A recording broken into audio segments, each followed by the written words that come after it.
Okay guys, welcome back to Let's Play Metroid Prime Trilogy. It's been a while. Well, it's only been around 2 weeks, but feels like it's been longer to me, I don't know why.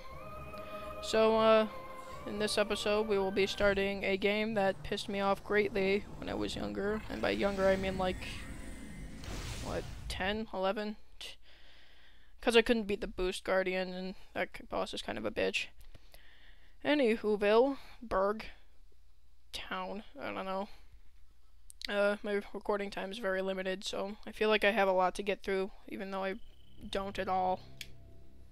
Like, at all. I mean, yeah, I have to go through, like, the beginning shtick, but... yeah. So... unlike the first game, this game actually has a little bit of storyline, a little bit of plot. So basically, you get an emergency transition from the Galactic Federation saying to, like, it's basically a distress signal, and you have to go locate the source of this distress signal, and it's on this planet called Aether, or whatever you want to call it. It stops at, like, a random point on the planet. And, when you land on planet Aether in the true Metroid canon, of course you have to explore the place. Well, first you lose your powers. I mean, that's always what happens. And, yeah. You lose your powers, you have to explore the planet to get them back, and for some reason you always end up leaving with more stuff you came out, or than you went in with.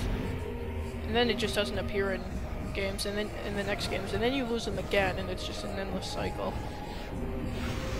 Whatever, it's a video game, I'm just gonna enjoy it for what it is. And of course, disaster strikes when it's really not supposed to.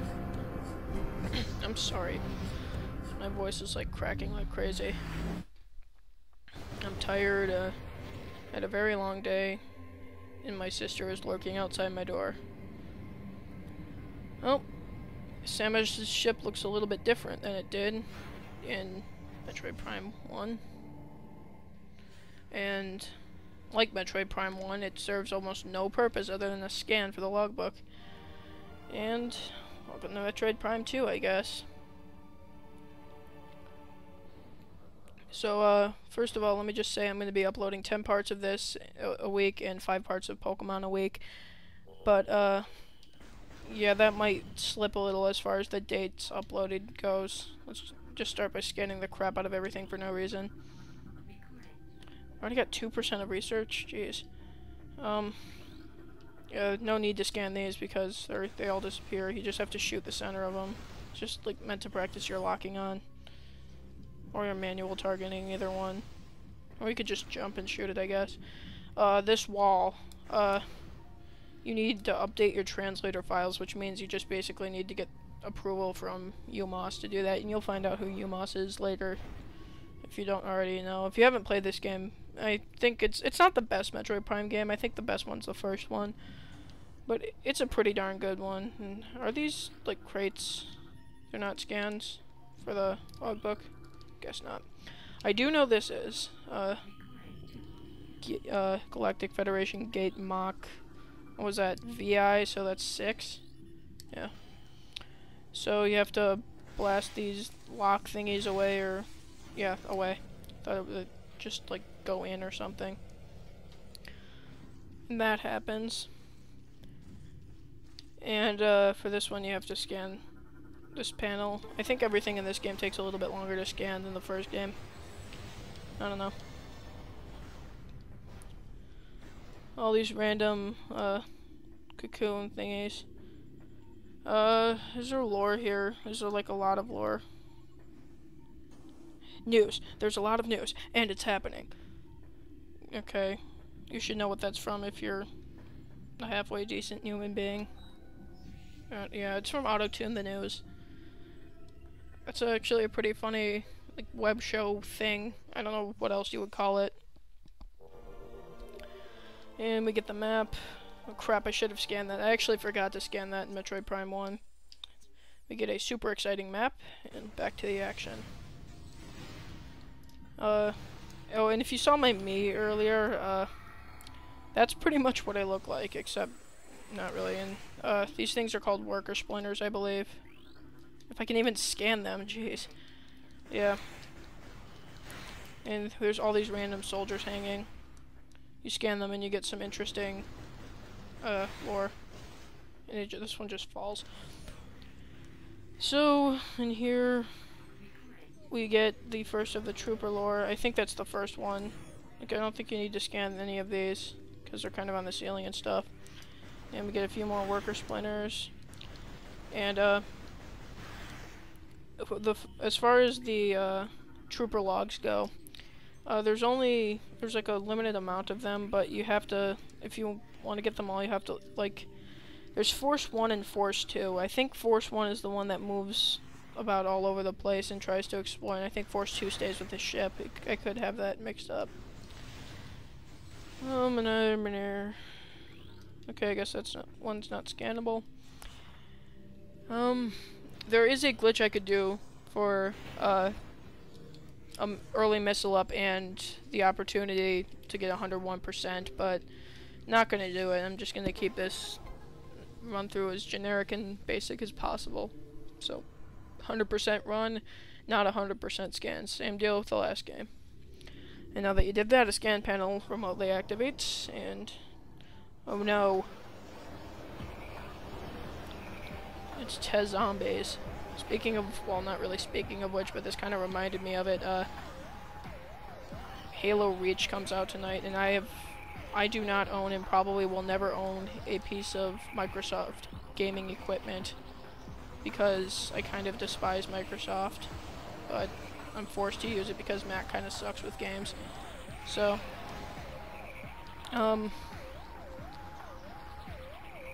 okay. I think there's a scan for bomb slots. I don't know, I get them confused all the time because sometimes there is, sometimes there isn't. It's not very consistent. Anyway, like I was saying, Halo Reach comes out, and people at my school are going to the midnight launch, and I heard one story about this guy. He's like, yeah, it's tomorrow. I'm like, what? Yeah, it's like, yeah, the 14th at midnight. I'm like, what? It's the 13th today. Yeah, that means it's midnight. Midnight tonight is midnight on the 14th. He's like, no, it isn't. So, yeah, I don't know what happened with him, if he's actually going to go tonight or someone's going to tell him, but that is actually pretty funny, and it's just a proof of how stupid people can be. Me and most of my family have a huge pet peeve for stupid people. So if you're a stupid person, GTFO! I don't care. Actually, I kind of just said I do, and why am I sucking at dodging these guys? Did I even scan them? Yeah, I did. My voice really sucks today. I'm sorry. Yesterday was, like, ridden with allergies, so I could have recorded then. Which actually probably would have been wiser to do, because I'm kind of pressed for time here. But anyway, I hope to get to at least the GFMC compound. And, oh, cutscene time. Plot progression.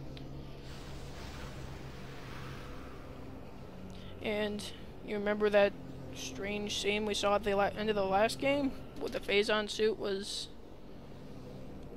raising up? Well, like the arm of the Phazon suit was kind of like reaching out of the Phazon debris, I guess.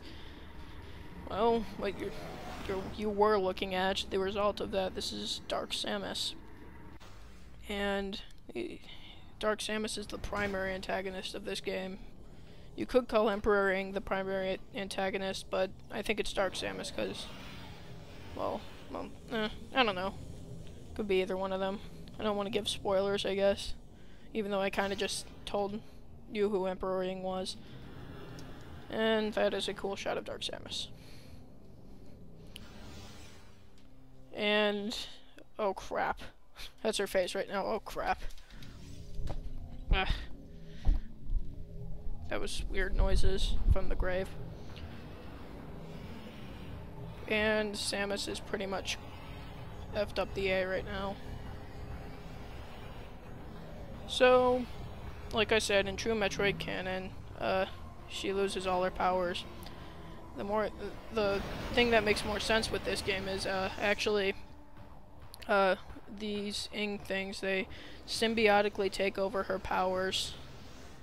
So when you defeat one who is a guardian of this power, you get that power. So it makes sense in that, like, light of things, I guess. And you lose everything, with the exception of a few things. You still have the charge beam. You still have the morphball. No, you don't have the morphball bomb. And that's about it. You have the charge beam and morphball bomb, which you didn't have. Well, you couldn't get until later in the first game. All you had was just your power bomb in the first, or power beam in the first game. So we have to fight more of these. Like half-charge charge beam shots, take them down. Which is my primary weapon of choice. Funny how that works. I believe there was a save station around here. And I seem to be right about that. And it's not a scan in this game, it was in the first one. I probably just talked right through this segment, but it doesn't really matter. So this would be a good cutting point, so I'm gonna shut up.